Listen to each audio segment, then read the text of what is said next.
در پس‌منظر فشار و تعقیب محدودیت‌ها نسبت مهاجران در روسیه، تاجیکستان برای گوناگون سمت کردن روند مهاجرت مهنتی تلاش دارد. بیش از 5 میلیون شهروند تاجیکستان، یعنی نصف اهالی کشور، قوه کاری حساب شده اند، ولی نه همه آنها در کشور خود با مزد معاش شایسته کار پیدا کرده می توانند. از این رو مقامات تلاش میکنند تا بازارهای نو را برای مهاجران کشف کنند. کارشناسان روند گوناگون سمت کردن مهاجرت تاجیکستانیان را با مشکلاتی در روسیه پیش آمده ارتباط می دهند.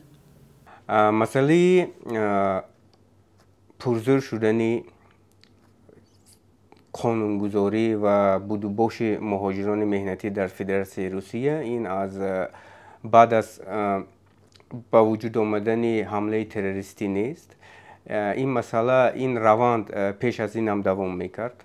از طرف بعض مقامدارهای فدراسیون روسیه یک چند مرتبه مهاجر ستیزی هم در رسانه‌های رسمی روسیه هم در دومه دولتی ابراز شده بود و متاسفانه بعد از حمله تروریستی کروکوس سیتی در روسیه این روند تیز شروع شد و یک چند قانونگذاری در این سمت قبول کرده شد.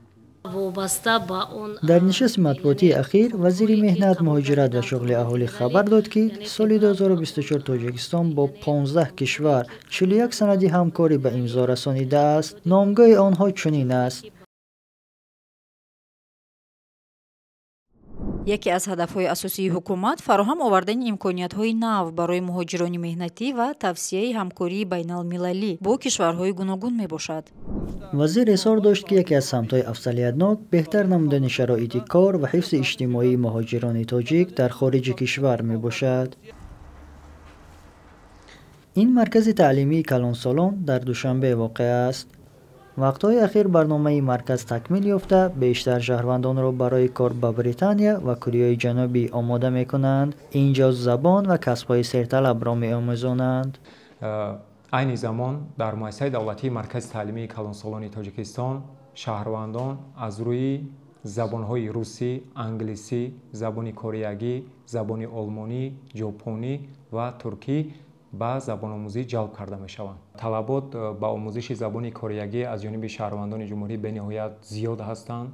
از آغاز سال جاری تقریبا زیاده از 200 نفر شهروندان جمهوری با آموزش زبان کره در مرکز با آموزش جلب گردیدند.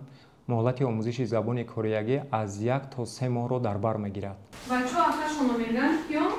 این یکی از درس‌های اولین زبان کره است و شهروندان از الفبای این زبان آموزش را آغاز کرده اند. سعید شاه تلاش دارد که خواندن و نوشتن را آموزد. از اول ماه فوریه ما درس کره‌ای را می‌آموزیم.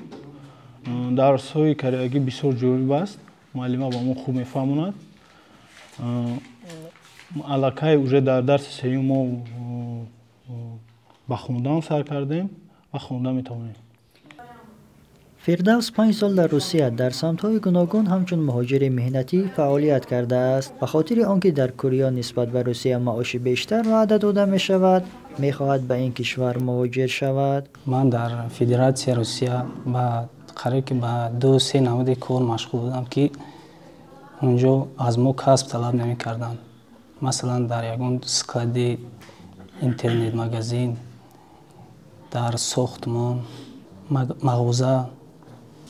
مقصد رفتن ما به کره جنوبی این است که جهانبینی ما وسیع شود. نه تنها به روسیه بلکه به دیگر دولت‌ها رفته جهانبینی را وسیع کرده وضع مالیوی را بهتر کنیم. این معلم میگوید که تاکنون به چند گروه شهروندان درس زبان کره داده است تا در مهاجرت به کره توانند در سطح ابتدایی معاشرت کنند. طول چند ماه می شود که در مؤسسه تعلیمی مرکزی کلان سالان جمهوری تاجیکستان کار فعالیت خودم را ادامه می دهم.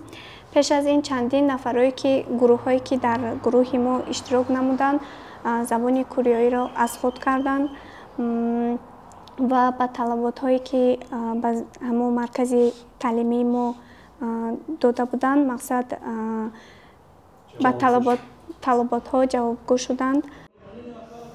اینجا نه تنها زبان آموزی بلکه کسب آموزی نیز به راه مانده شده است. به شهروندان کفشیرگری، چیلانگری، برقگری، کاشینکاری، خشتچینی، بتونریزی را می آموزانند.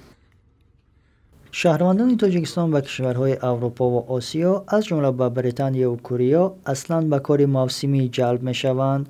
با وجود آن آمار مهاجرت نشان می دهد که تلاش‌ها هنوز نتیجه دلخواه نداده اند.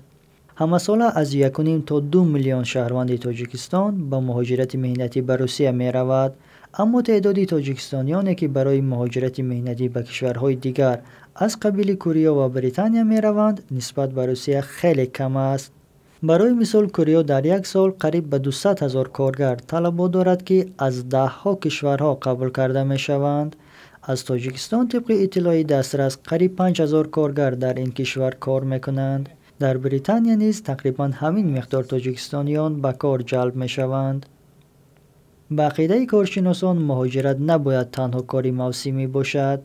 تاجیکستان باید متخصص آماده کند تا کارفرمایان مهاجران تاجیک را همچون قوه کاری ارزشمند قبول کنند. ما نمیتوانیم که زیاده از 1.5 میلیون مهاجر همشه چینکچی کنیم و ساختمانچی کنیم و یا گاوجوش کنیم. این متخصص نیست، این کارگر است. این کارگر میتوانند اگر تاجیک باشد به ازبک عوض کنند، ازبک باشد به قرغیز عوض کنند. وقتی که ما متخصص میگوییم، متخصص طلبات که دارد علاقه سطح زندگی در آنجا دیگر می شود، معاش دیگر می شود، حمایت دیگر می شود، برای که این متخصص لازم است.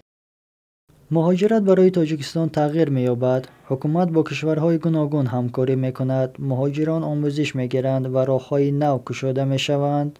مقامات انتظار دارند که چنین استراتژی مهاجران تاجیک را از مشکلات پیشینه خلاص کرده به آنها شرایط بهتر مهیا سازد. اما آمار قبول مهاجران نشان می دهد که گوناگون سمت کردن مهاجرت تا حال نتیجه چشمرس نداده است. مهرآفرین نجیبی، آسیا پلیوس.